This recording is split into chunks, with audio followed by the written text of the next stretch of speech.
My fellow brothers and sisters, Mis queridos hermanos y hermanas, hace poco, mientras meditaba sobre la petición del presidente Nelson de llamar la iglesia por su nombre revelado, me dirigí a donde El Salvador instruyó a los nefitas sobre el nombre de la iglesia. Al leer sus palabras me llamó la atención cómo también le dijo al pueblo, debéis tomar sobre vosotros el nombre de Cristo. Esto me llevó a observarme a mí mismo y preguntar, ¿estoy tomando sobre mí el nombre del Salvador como Él desearía que lo hiciera? Hoy quisiera compartir algunas de las impresiones que recibí en respuesta a mi pregunta. Primero, tomar sobre nosotros el nombre de Cristo significa que fielmente nos esforzamos por ver como Dios ve. ¿Cómo ve Dios?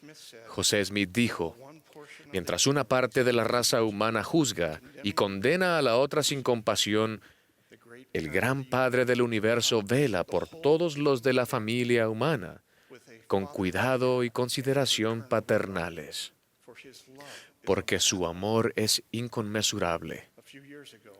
Hace unos años mi hermana mayor falleció. Ella tuvo una vida difícil, luchó con el Evangelio y nunca fue realmente activa. Su esposo abandonó su matrimonio y la dejó con 4 hijos pequeños. En la noche de su fallecimiento, en una habitación con sus hijos presentes, le di una bendición para que regresara pacíficamente a casa. En ese momento me di cuenta de que con frecuencia había definido la vida de mi hermana en términos de sus pruebas y su inactividad. Al darle la bendición, recibí una severa reprimenda del Espíritu. Se me hizo comprender su bondad y se me permitió verla como Dios la veía. No como alguien que luchaba con el Evangelio y la vida, sino como alguien que tuvo que lidiar con problemas difíciles que yo no tenía. La vi como una madre magnífica que, a pesar de los grandes obstáculos, había criado a 4 hermosos y extraordinarios hijos. La vi como la amiga de nuestra madre, que se tomó el tiempo de velar por ella y ser su compañera después de que nuestro padre falleció. Durante esa última velada con mi hermana, creo que Dios me estaba preguntando, ¿no puedes ver que todos los que te rodean son seres sagrados? Brigham Young enseñó, deseo instar a los santos a comprender a los hombres y mujeres tal como son, y no como son ustedes. ¿Con cuánta frecuencia se dice, tal persona ha actuado mal y no puede ser un santo? Oímos a algunos maldecir y mentir o quebrantar el día de reposo. No juzguen a esas personas porque ustedes no conocen el designio del Señor con respecto a ellas. Más bien sean pacientes con ellos. ¿Puede alguno imaginarse a nuestro Salvador dejando que ustedes y sus cargas pasen desapercibidos por Él? El Salvador miró al samaritano, a la adúltera, el recaudador de impuestos, el leproso. Todos eran hijos de su Padre y todos eran redimibles. ¿Pueden imaginarlo alejándose de alguien con dudas sobre su lugar en el reino de Dios? ¿O de alguien afligido en alguna forma? Yo no. A los ojos de Cristo, cada alma tiene un valor infinito. Nadie está preordenado a fracasar. La vida eterna es posible para todos. Desde que el Espíritu me reprendió junto al lecho de mi hermana, aprendí una gran lección. Que cuando veamos como Él ve, nuestra victoria será doble.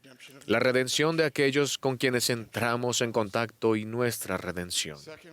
Segundo, para tomar sobre nosotros el nombre de Cristo, no solo debemos ver como Dios ve, sino que debemos efectuar su obra y servir como Él lo hizo.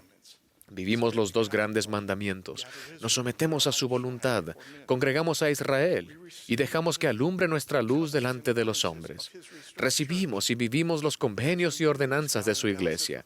Al hacer esto, Dios nos inviste con poder para bendecirnos a nosotros y a nuestra familia y a la vida de los demás. Pregúntense, ¿conozco a alguien que no necesite los poderes del cielo en su vida? Dios obrará maravillas entre nosotros cuando nos santifiquemos. Lo hacemos al purificar nuestro corazón. Purificamos nuestro corazón cuando lo escuchamos. Nos arrepentimos de nuestros pecados, nos convertimos y amamos como Él lo hizo. El Salvador nos preguntó, porque si amáis a los que os aman, ¿qué recompensa tendréis? Hace poco aprendí acerca de una experiencia de la vida del elder James Talmage que me hizo detenerme y considerar cómo amo y sirvo a quienes me rodean. De joven, cuando era un joven profesor, Antes de llegar a ser un apóstol y en el apogeo de la mortal epidemia de difteria en 1892, el elder Talmage se enteró de que una familia de desconocidos, no miembros de la iglesia, vivían cerca de él y estaban afectados por la enfermedad. Nadie quería correr el riesgo de entrar en la casa infectada. Sin embargo, el elder Talmage se dirigió a la casa. Encontró a 4 niños, uno de 2 años y medio muerto en el suelo, una de 5 años y otro de 10 que sufrían grandes dolores, y una de 13 muy debilitada. El elder Talmage atendió a los muertos y los vivos, barrió las habitaciones, llevó afuera la ropa sucia y quemó trapos inmundos contaminados con la enfermedad. Trabajó todo el día y regresó la mañana siguiente. El niño de 10 años murió durante la noche. Alzó y sostuvo a la niña de 5 años, quien tosió mucosidad sanguinolenta en toda su cara y su ropa. Él escribió: "No pude alejarla de mí". Ayudó a sepultar a los 3 niños y organizó la comida y ropa limpia para la familia afligida.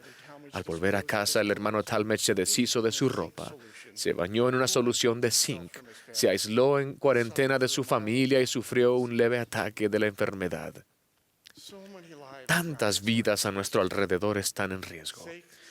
Los santos toman el nombre del Salvador sobre sí al santificarse y ministrar a todos, sin importar dónde o cómo se encuentren.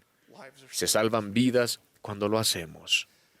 Finalmente, creo que para tomar su nombre sobre nosotros debemos confiar en Él.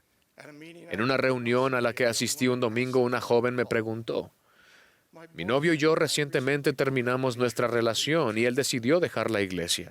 Me dice que nunca ha sido más feliz. ¿Cómo puede ser esto?". El Salvador respondió esta pregunta cuando les dijo a los nefitas: "Pero si vuestra vida no está edificada sobre mi evangelio y está fundada en los hechos de los hombres o en las obras del diablo, de cierto os digo que gozaréis de vuestra obra por un tiempo, y de aquí a poco viene el fin". Simplemente no hay gozo duradero fuera del evangelio de Jesucristo.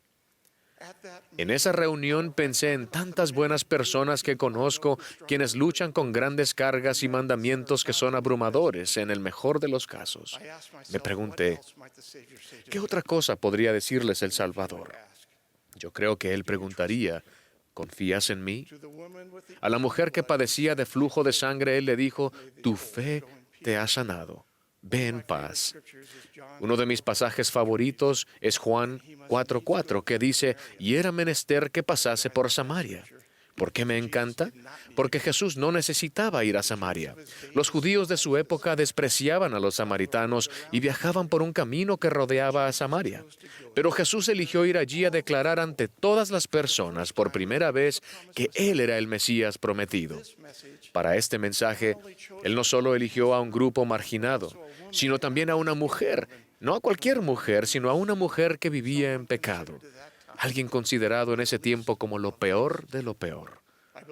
Creo que Jesús hizo esto para que cada uno de nosotros siempre pueda comprender que su amor es más grande que nuestro miedo, nuestras adicciones, nuestras dudas, nuestras tentaciones, nuestros pecados, nuestras familias divididas, nuestra depresión y ansiedades, nuestras enfermedades crónicas, pobreza, maltrato, nuestro desánimo y nuestra soledad. Él quiere que todos sepan que no hay nada ni nadie a quien Él no pueda sanar y brindarle un gozo duradero. Su gracia es suficiente. Él descendió solo debajo de todas las cosas. El poder de su expiación es el poder de superar cualquier carga en nuestra vida. El mensaje de la mujer en el pozo es que Él conoce las situaciones de nuestra vida y que siempre podemos caminar con Él sin importar dónde estemos. A ella y a todos nosotros nos dice: "El que bebiere del agua que yo le daré no tendrá sed jamás, sino tendrá una fuente de agua que brote para vida eterna". En cualquiera de los viajes de la vida, ¿por qué se alejarían del único Salvador que tiene todo poder para sanarlos y liberarlos?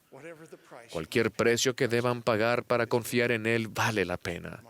Mis hermanos y hermanas, escojamos aumentar nuestra fe en nuestro Padre Celestial y en nuestro Salvador Jesucristo.